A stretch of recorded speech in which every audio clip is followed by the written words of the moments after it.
흔히 요즘은 PR 시대라고 말하잖아요. PR을 자기 자랑, 자기를 알리는 것으로 생각하지만 사실은 본래 의미는 그것이 아니라 나의 이야기를 모두의 이야기가 되게 하는 겁니다. 나의 생각이 모두의 생각이 되게 하는 거예요. 나의 관심을 모두가 관심 갖게 하는 겁니다. 나의 슬로건을 모두가 사랑하게 만드는 겁니다. 그게 PR의 본래적인 의미들 있죠. 여러분, 그래서 자기 이야기를 모두 이야기로 만드는 사람, 더 많은 사람들의 얘기로 만드는 사람이 대통령 되는 거예요. 국회의원도 마찬가지입니다. 자기의 꿈을 모든 사람들이 공감하고 모든 사람들이 동조하면 국회의원이 되는 겁니다. 그런 사람이 리더가 되는 겁니다. 자기의 꿈을, 자기 이야기를 더 많은 사람들이 애용하게 하면 회사가 커지는 거예요. 그러니 여러분, 나의 이야기를 나 혼자만 갖고 있으면 세상에서 더 크게 성장하기는 대단히 어렵습니다. 내가 뭐라고 얘기했는데 아무도 공감해 주지 않는다라면, 동조하는 사람이 없다라면, 가까운 사람들조차 동조하지 않는다면 그것은 실패한 겁니다. 성서의 이야기가 오늘 우리 이야기로 들린 이야기가 뭔지 아세요? 그것은 그들의 이야기가 우리의 이야기이기 때문에 그래요. 그들의 이야기로 끝나는 것이 아니라 나의 이야기가 돼서 그렇습니다. 오늘 바울을 통해서 고백된, 선포된 하나님께서 바울을 성령으로 감동하셔서 기록한 이 말씀이 바울의 이야기로 끝났다면 성서가 될 수도 없을 뿐만 아니라 오늘 우리가 이것을 읽지 않습니다. 묵상하지 않습니다. 그런데 이것이 나의 이야기가 되었기 때문에 묵상하는 거예요. 공감이 되기 때문에 묵상하는 겁니다. 그러므로 여러분, 여러분의 이야기를 여러분 혼자 갖고 있다면, 여러분의 이야기를 공감해 주지 않는다면 중단하십시오.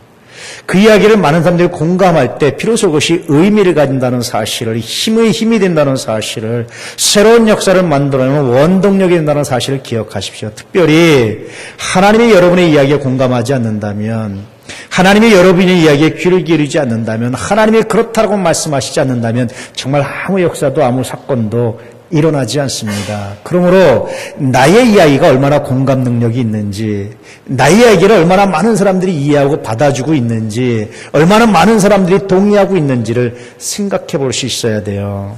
요즘에 SNS를 보면 좋아요를 누르잖아요. 기뻐요를 눌러주고 그러잖아요. 사실은 의례상으로 눌러주기도 하지만 그것이 정말 진심으로 눌렀다면 그것은 정말 아름다운 이야기라고 말할 수 있습니다. 아무도 누르지 않았다면 내 이야기가 잘못됐다라는 생각을, 나의 이야기가 공감을 이루지 못한다는 사실을, PR이 되지 않는다는 사실을 깊이 반성할 수 있어야 비로소 세상을 보는 눈이, 비로소 세상을 살아가는 능력이, 여러분의 기도가 새로워질 수가 있습니다. 여러분의 이야기를 얼마나 많은 사람들이 공감하고 있나요? 여러분의 슬로건을 얼마나 많은 사람들이 공감하고 있나요? 여러분의 생각을 얼마나 많은 사람들이 공유하고 있나요? 한번 좀 돌아볼 수 있기를 축복합니다. 테미스토클라스라는 고대 유명한 아테네의 장군이 있었습니다. 아테네가 조그만 도시국가로 있어서 큰 대군을 형성할 수 없었는데 페르시아에 대군이 쳐들어왔습니다. 수십만 대군이. 어떻게 할 거냐? 논쟁을 하다가 장군을 하나 뽑았습니다. 지도자를 하나 뽑았습니다. 그 사람이 테미스토클라스였습니다. 이 사람이 탁월한 전략을 펴요. 손자병법처럼 굉장한 전략을 펴서 그 수십만 대군을 물리칩니다. 아테네의 영웅이 됐습니다. 누가 생각해도 이 사람은 구국의 영웅입니다. 그런데 어느 날 이 사람이 아테네에서 추방됐습니다. 아테네 사람들은요, 깨진 항아리에 자기가 제일 싫어하는 사람의 이름을 넣고 제일 많이 나온 이름은 추방하는 제도가 있었습니다. 그런데 어느 날 그 이름 중에 테미스토클라스라는 이름이 나왔어요. 추방됐어요. 영웅이 갑자기 추방당하는 신세가 됐습니다. 왜 그런 줄 아세요? 끊임없이 자기 자랑을 했어요. 야, 그때 내가 아니었으면 이 나라가 망했었는데, 야, 그때 내가 이렇기 때문에 너희 살 수 있었던 거야. 내가 이렇게 탁월한 전략을 했기 때문에 살아났지. 그래서 다 죽은 거야. 나라 망한 거야. 만나는 사람마다 이런 자랑을 하고 살았어요. 처음에 사람들이 아, 그래, 맞아요. 당신 말이 맞아요. 라고 말했는데 이 말이 점점 반복될수록 또 그래, 또 자랑이야, 또 자랑질이야. 외면하기 시작했어요. 그러다가 어느 날 아테네에서 가장 많은 사람들이 싫어하는 사람이 되고 추방당하는 그런 결과를 맞이했습니다. 이 이야기를 통해서 얻을 수 있는 교훈이 몇 가지 있죠. 첫 번째는 공치사는 독과 같다는 거예요. 공감을 이루어내지 못한다. PR이 되지 않는다라는 겁니다. 두 번째는 사람들은 자기들의 필요가 채워지면 더 이상 영웅을 필요로 하지 않는다라는 거예요. 난세가 끝나면 영웅이 필요하지 않습니다. 난세가 영웅을 만든다 그런 말 있잖아요. 난세가 끝나면 영웅은 골칫거리가 되는 거예요. 세 번째 교훈은 그래서 사람은 물러날 때를 알아야 합니다라는 교훈을 갖고 있습니다. 이 때를 놓치면 배척당하고 있다라는 거예요. 그래서 혹시 여러분 사랑하는 사람에게 오늘 주변 사람들에게 배척당하고 있다면 내가 물러날 때를 놓쳤든지 공치사를 하고 있든지 필요가 다 충족돼 더 이상 필요 없는 사람이 됐다든지 하는 의도를 알아야 돼요. 그러면 여러분 사람의 성장은 어디 있습니까? 하나님 나라 갈 때까지 필요성을 제기해 주는 사람, 필요한 것을 공급해 주는 사람이 성장입니다. 나이가 들어갈수록 뭘 가지고 공급해 주겠습니까? 기도를 가지고 공급해 주는 거예요. 우리 어머니의 기도가, 우리 할머니의 기도가, 우리 할아버지의 기도가 나를 살게 했습니다. 우리 아버지의 기도 때문에 내가 살았습니다. 우리가 갈수록 시간이 갈수록 줄 수 있는 게 많잖아요. 그런데 기도의 능력은 정말 대단합니다. 하나님의 능력이 선포되는 겁니다. 그러므로 여러분 기도하는 사람 되시길 축복합니다. 어느 날 갑자기 기도가 되지 않아요. 어느 날 갑자기 기도가 술술 나오지도 않습니다. 기도는 훈련이기도 합니다. 기도하는 사람이 되십시오. 그러면 여러분의 삶이 시간이 갈수록 정교해질 겁니다. 무엇을 줄 수 있는 사람이 될 겁니다. 누구의 이름으로? 예수의 이름으로. 할렐루야. 그게 그리스도인의 삶입니다. 이런 삶이 될 수 있기를 주의 이름으로 축복합니다. 공로자는 그러므로 자신의 공로를 철저히 숨겨야 됩니다. 자신의 공로를 드러내기 시작하면 그때부터 민폐가 된다라는 거예요. 내가 너를 어떻게 키웠는데. 맞는 말이지만 이것을 듣기 좋아하는 자식은 별로 없습니다. 내가 너를 얼마나 사랑했는데, 맞는 말이지만 이 말을 좋아하는 연인도 별로 없습니다. 이런 말보다는 당신이 나를 위해서 얼마나 헌신했는지 내가 알아요. 그런데 한 번도 당신은 당신의 공로를 내세우지 않았어요. 더 감동적이지 않습니까? 더 의미가 있지 않습니까? 그런데 이거 쉽지 않아요. 왜냐하면 사람들의 욕심 때문에 그렇습니다. 공로를 저축하는 능력이 부족하기 때문에 그래요. 한마디로 말하면 믿음이 없기 때문에 그렇습니다. 내가 말하지 않으면, 내가 내세우지 않으면 아무도 알아주지 않는다라는, 아무도 알아줄 사람이 없다라는 그 생각 때문에 그래요. 여러분 하나님을 믿으십시오. 하나님이 기억하십니다. 하나님이 가장 적절한 때에 가장 아름다운 방법으로 여러분의 공로를 의미 있게 만들어 주십니다. 그러면 오늘 말씀은 믿음에 관한 말씀이에요. 왜 이렇게 했느냐? 내가 하나님을 믿기 때문입니다. 왜 그랬느냐? 내가 천국 영생의 확신을 가지고 있기 때문입니다. 왜 그러느냐? 하나님이 주시는 상급을 내가 사모하기 때문입니다. 내가 그것을 믿기 때문입니다. 히브리서 말씀에 있는 것처럼 하나님을 찾는 자들, 자기를 찾는 자들에게 상 주시는 이심을 믿는 사람, 이 사람이 믿음의 사람입니다. 여러분의 삶의 하나하나가 우리 하나님께 연락되고 있음을, 우리 하나님이 기억하시고 기록하고 계심을 믿으십시오. 그리고 하나님께 맡기신 은혜가 있기를 주님으로 축복합니다.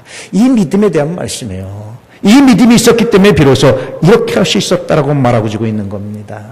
또 다른 말로 하면 믿음은 공로를 저축하게 합니다. 쌓아놓게 합니다. 지금 당장 무엇을 빼먹으려고 하는 것이 아니라 저축하고 쌓아놓게 합니다. 믿음 때문입니다. 이 믿음이 있느냐? 오늘 말씀은 이렇게 우리에게 묻고 있는 거예요. 이런 의미에서 보면 본문은 굉장한 말씀입니다. 현대인들이 얘기하는 광고기법으로 얘기하는 PR보다 더 탁월한 말씀입니다. 자신의 공로를 숨기고 있는 거예요. 바울은 자신의 가문과 배경, 학벌 등등 스펙을 쭉 이야기합니다. 자랑거리를 이야기해요. 그런데 뭐라고 말하냐면 내 모든 이 자랑은 배설물과 같습니다. 왜냐하면 내가 그리스도를 아는 지식을 알았기 때문이다. 내가 그리스도를 알았기 때문입니다. 그리스도를 아는 지식이 가장 고상하다는 사실을 내가 알게 되었기 때문입니다. 다른 말로 하면 예수님에 대해서 알아갈수록, 예수님이 어떤 분인지 알아갈수록, 그분에 대해서 묵상할수록, 그분을 느낄수록, 경험할수록 아무것도 아닌 것을 내가 알게 됐습니다. 배설물 같다는 사실을 내가 알게 됐습니다. 그래서 더 이상 내가 이런 것들 가지고 자랑하지 않습니다. 그렇게 말해요. 종종 성찬 구절을 묵상할 때마다 쭉 감동스러운 게 하나 있어요. 포도주를 주시면서 이것이 내 피다라고 말씀하시면서 예수님 어떻게 하십니까? 감사 기도를 하셨어요. 도대체 뭐가 그렇게 감사하셨을까? 제자들도 그 당시에 그 의미를 몰랐어요. 그 의미를 모르는 사람들한테 주면서도 감사하게 도와주셨어요. 우리의 죄를 위해서 속죄의 십자가를 지시는데 그 의미를 주시면서 감사하게 도와주셨어요. 그 고통보다, 그 아픔보다, 그 걱정보다, 그 염려보다 감사하게 도와주셨어요. 왜 그러셨을까? 그것이 바로 하나님의 사랑입니다. 당신의 아픔보다는 우리가 구원받는 것이, 당신의 고통보다는 우리가 하나님의 자녀가 되는 것이, 당신의 아픔보다는 우리가 해방의 기쁨을 살아가지고 구원의 확신을 가지고 살아가는 이 놀라운 은혜가 더 감사했기 때문에 주님은 감사하기도 할 수 있었습니다. 이것을 바울이 아는 순간 자신이 한 작은 수고는 더 이상 수고라고 말할 수 없었어요. 자신의 공로는 더 이상 공로라고 말할 수도 없었습니다. 자신이 내세울 수 있는 것이 아무것도 없었어요. 그저 나는 내세울 것이 아무것도 없습니다. 나는 그저 그리스도를 따라가고 그리스도를 흉내내는, 그리스도를 닮아가고자 하는 삶의 여정에 있을 뿐입니다. 이 고백을 하고 있는 겁니다. 만약 바울이 테미스트 클래스라는 장군처럼 자기 자랑을 했으면 어땠을까요? 내가 이렇게 수고하고 헌신했는데 나에 대한 예우가 이게 뭐야? 빌립보 교인들이 헌금됐거든요. 헌금이 이게 왜 이렇게 작아? 라고 말했다면 어떻게 했을까요? 아마 하나님은 바울이를 교체하셨을 겁니다. 바울이 아니라 다른 사람을 쓰셨을 거예요. 사람들은 또 어땠을까요? 내가 바울 선생님 때문에 예수를 믿게 됐지만 아이고 내 인생에서 지워버리고 싶습니다. 아마 그랬을 겁니다. 그런데 철저하게 내가 한 것이 아닙니다. 아무것도 아닙니다. 나는 그저 하나님께 맡겨드렸을 뿐입니다. 내가 뒤한 일은 다 잊어버리고 하나님께 맡겼을 뿐입니다. 그저 내가 하는 일은 하나님을 위해서 부르신 상을 위해서 내가 저 달려갈 뿐입니다. 얼마나 놀랐습니까? 왜 그랬느냐? 내가 그리스도를 알기 때문입니다. 또 다른 말로 하면 내가 천국 영생의 확신을 가지고 있기 때문입니다. 또 다른 말로 하면 내가 하나님을 믿기 때문입니다. 그래서 다시 말씀드리지만 오늘 말씀은 믿음에 대한 말씀이에요. 이 믿음이 나로 하여금 상급을 저축하게 했습니다. 여러분 오늘 밤이라도 이 세상을 떠난다면 천국에 들어갈 것을 확신하십니까?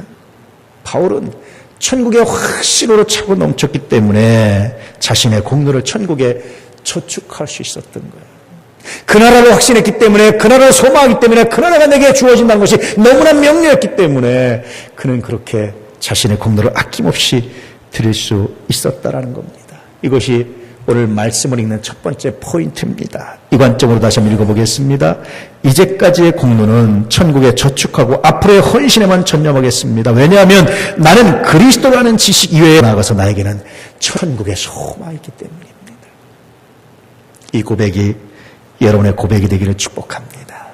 지난주에도 말씀드렸지만 믿음이라는 게 뭐냐? 다르게 해석하는 거예요. 다르게 보는 거예요. 분노와 슬픔, 억울함, 배신, 혹은 즐거움, 성공, 실패 다르게 보는 거예요. 그 순간 하나님의 신실하심을 기억하는 겁니다. 그래서 분노의 현장에서 오히려 평안함을 맛보는 거예요. 슬픔의 현장에서 오히려 기쁨을 경험하는 겁니다. 성공의 현장에서 오히려 감사와 겸손함을 경험하게 하는 것, 이것이 바로 믿음입니다. 자신의 믿음이 삶의 현장에서 아무런 능력도 행하고 있지 않다면, 아무런 능력도 발휘하고 있지 못하다면 깊이 고민해 봐야 됩니다. 과연 내가 하나님을 믿고 있는 것인가? 내 믿음은 살아있는 믿음인가? 한번 고민해 보셔야 됩니다. 혹시 죽은 믿음은 아닌가 고민해 보셔야 됩니다. 물론 믿음의 최종 판단은 하나님께 있지만, 그러나 여러분의 믿음을 견고히 하려는 목적 때문에라도 점검해 보셔야 합니다. 지난 한 주간 여러분의 믿음은 어떻게 했습니까? 어떤 능력을 발휘했습니까? 바울은 자신의 모든 헌신을 믿음으로 해석했습니다. 그렇기 때문에 그는 왕년의 이야기를 하지 않습니다. 소위 말해서 리즈 시절의 이야기를 하는 게 아닙니다. 그것은 다 내가 하나님께 맡겼습니다. 하나님 나라에 저축했습니다. 왜냐하면 하나님께서 나에게 주시는 상급을 내가 믿기 때문입니다. 그저 내가 지금 하는 것은 달려갈 길을 달려가고자 하는 이 열망입니다. 이런 고백을 하고 있는 거예요. 전성기를 이야기한다는 것은요, 미래의 소망을 잃어버렸거나 축소할 때 하는 겁니다. 가로가다 나도 젊었을 때는 왜 그래요? 젊었을 때처럼 할 수 있는 자신감이 없을 때 그러는 거예요.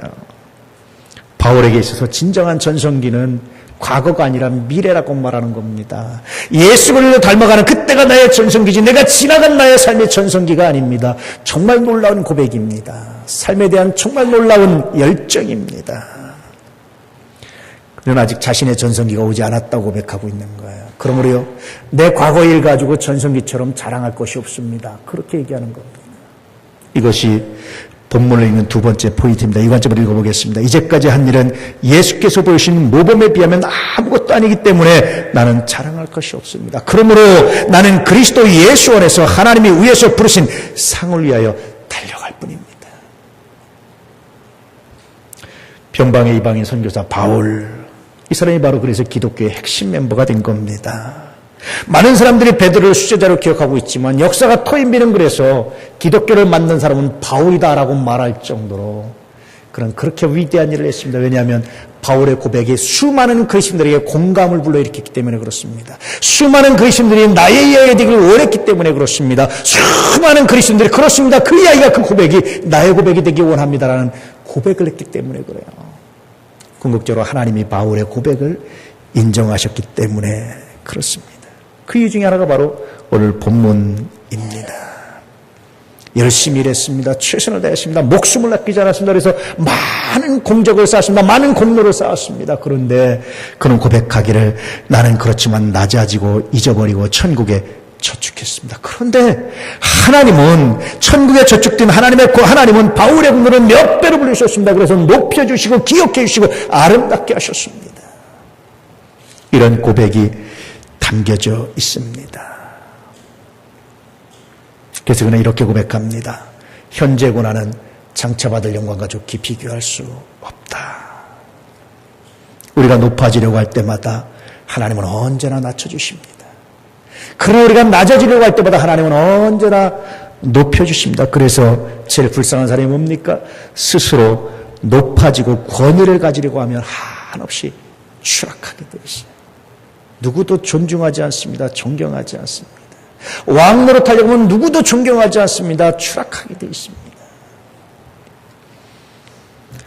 다른 사람이 알아줄 때까지 그리고 높여올 때까지 기다리면 삶의 공로들이 놀라운 평가로 바뀌게 된다는 거예요. 하물며 우리 하나님이 알아줄 때까지 기다리면 하나님께서 놀라운 삶의 역사로 바꿔주신다라는 말씀이, 다시 말하면 하나님 나라에 저축하면 하나님께서 상상을 뛰어넘는 놀라운 복으로 바꿔주신다는 약속의 말씀이, 은혜가 오늘 본문에 들어있습니다.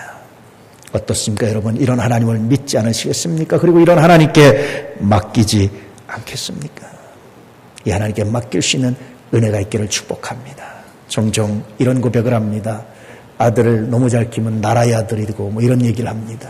키운 공로가 없다고 얘기합니다. 아닙니다 여러분. 하나님의 나라에 있습니다. 할렐루야.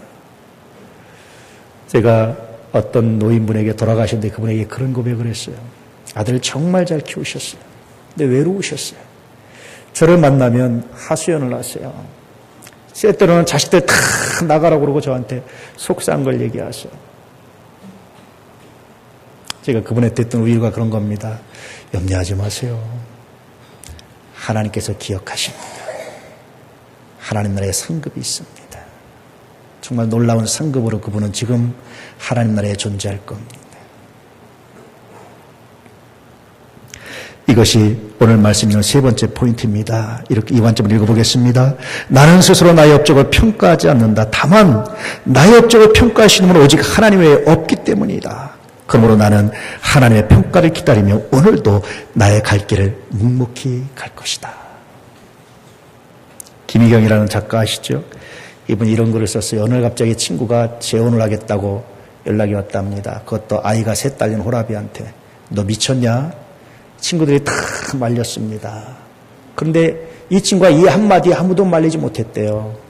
엄마가 되고 싶어.